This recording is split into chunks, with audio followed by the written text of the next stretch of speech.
Hello friends, সবাই কেমন আছো? আশা করি সবাই ভালো আছো। আজকে অনেক দিন পর তোমাদের সাথে একটা নতুন রেসিপি শেয়ার করলাম। ভীষণ ইউনিক একটা রেসিপি। শুনেছি এই রেসিপিটা নাকি বাংলাদেশে খুবই জনপ্রিয়। চলুন দেখে নেওয়া যাক।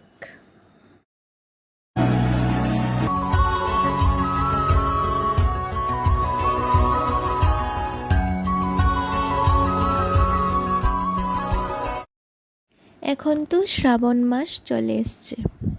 বাবা ভোলেনাথের জন্ম মাস হিসেবেই আমরা শ্রাবণ মাসকে চিনি। এই দিনে প্রতিটা রমণী এবং মেয়েরা ঘরে ঘরে বাবা ভোলেনাথের পুজো করে থাকে। তখন নিশ্চয়ই সবাই নিরামিষ খেয়ে উপোস করে। আর এই নিরামিষের দিনে এরকম একটা রেসিপি যদি থাকে তাহলে তো কোনো কথাই নেই। খিচুড়ি এবং ফ্রাইড রাইস তো আমরা সবাই খেয়ে থাকি। তো এই খিচুড়িটাকে আমি একটু অন্যভাবে বানিয়েছি। এই খিচুড়িটাকে ভুনা খিচুড়ি হিসেবেই অনেকে চেনে। আমিও আজকে প্রথমবার এই রেসিপিটা ট্রাই করলাম। আর বিশ্বাস করো, রান্নাটা এত স্বাদ আর এত দুর্দান্ত হয়েছে যে বিশ্বাসই করবে না।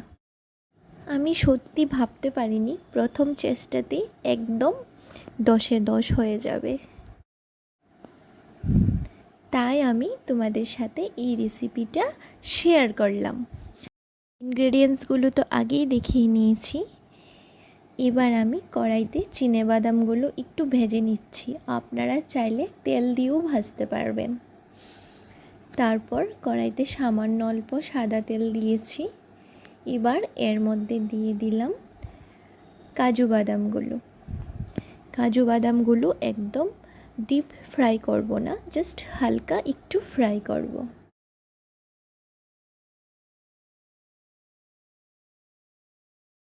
এই দেখুন, কাজু বাদাম আর চিনেবাদাম ভাজা হয়ে গেছে। এবার আমি এখানে 1/2 চা চামচ আমুলের শুদ্ধ ঘি নিয়েছি। পুরো রান্নাটাই আমি ঘিয়ের উপরেই করেছি।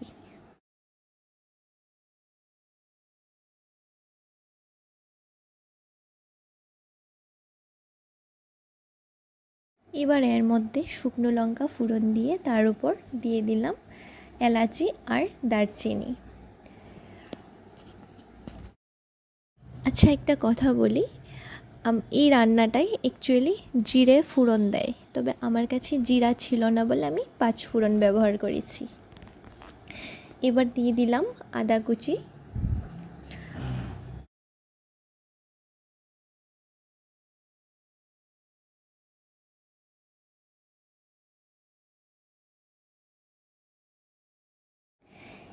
এবার এর মধ্যে দিয়ে দেব জিরে আর ধনে গুঁড়ো।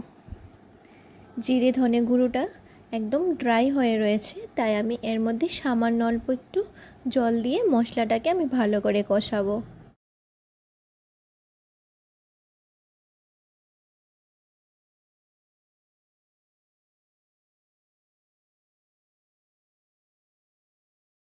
দেখুন, মশলাটা আঠা আঠা হয়ে এসছে। এবার আবারও আমি একটু অল্প জল দিয়ে ভালো করে মশলাটাকে একটু কষিয়ে নিয়েছি। আমি এখানে 2বার জল নিয়েছি মশলাটাকে কষানোর জন্য। দিয়ে দিলাম হলুদ গুঁড়ো। জলের পরিমাণ তো আপনারা দেখতেই পাচ্ছেন, একদম 1 কাপ করে কেউ জল ঢেলে দেবেন না, এখানে সামান্য অল্প হাত দিয়ে ছিটিয়ে জল দেবেন। এবার দেখুন মশলাটা কত সুন্দরভাবে কষা হয়ে গেছে, একদম আঠা আঠা হয়ে এসছে। এইরকমই হয়ে আসলে বুঝে নিতে হবে যে মশলাটা বেশ ভালোভাবে কষা হয়েছে। এবার এর মধ্যে দিয়ে দিয়েছি চেরা কাঁচা লঙ্কা আর দিয়েছি কিশমিশগুলো। তারপর চাল আর ডালটা ধুয়ে দিয়ে দিলাম। চাল আর ডাল বেশ ভালো করে মশলার সাথে কষাতে হবে। আর এই কষানোটাই হচ্ছে এই রান্নার আসল জাদু। চাল আর ডালটাকে যতটা কষাবেন ততই খেতে ভালো হবে। তার মানে এই নয় যে একেবারে পুড়িয়ে ফেলবেন। একটু সাবধানে।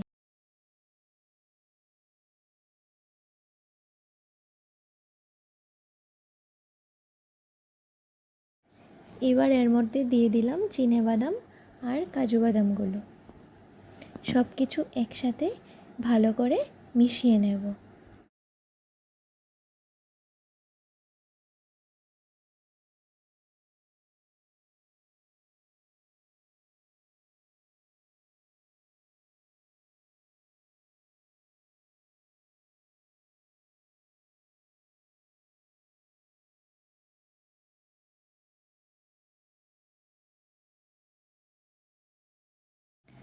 এবার এর মধ্যে দিয়ে দিলাম সামান্য অল্প স্বাদ মতো নুন।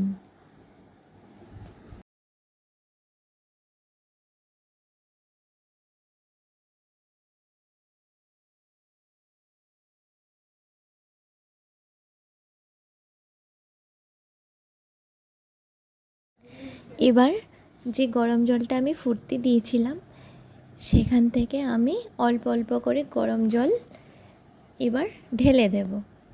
মনে রাখতে হবে যতটুকু পরিমাণ চাল আর ডাল নিয়েছেন তার থেকে ঠিক দ্বিগুণ পরিমাণ জল দেবেন, তাহলেই চাল আর ডালটা বেশ ভালো করে সেদ্ধ হবে।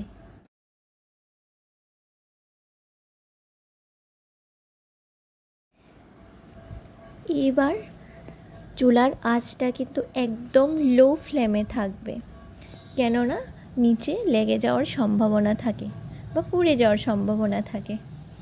যাই হোক, এখানে কিন্তু আমি নুন দিইনি, চিনি দিয়েছি। সামান্য অল্প চিনি দিলে রান্নার টেস্ট আরও বেড়ে যায়।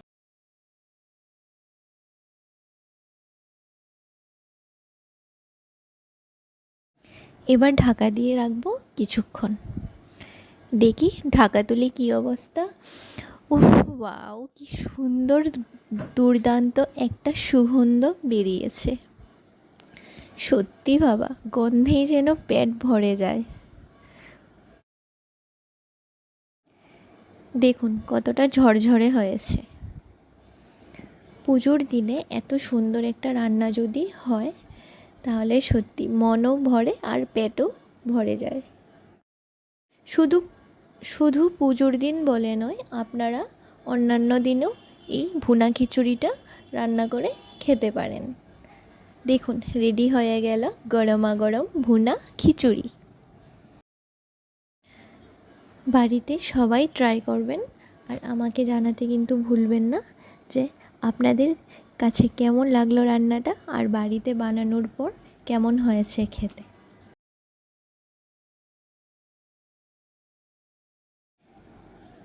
রান্নাটা ভালো লাগলে একটা লাইক করে দেবেন আর কমেন্টে জানাতে তো ভুলবেন না, বলেই দিলাম।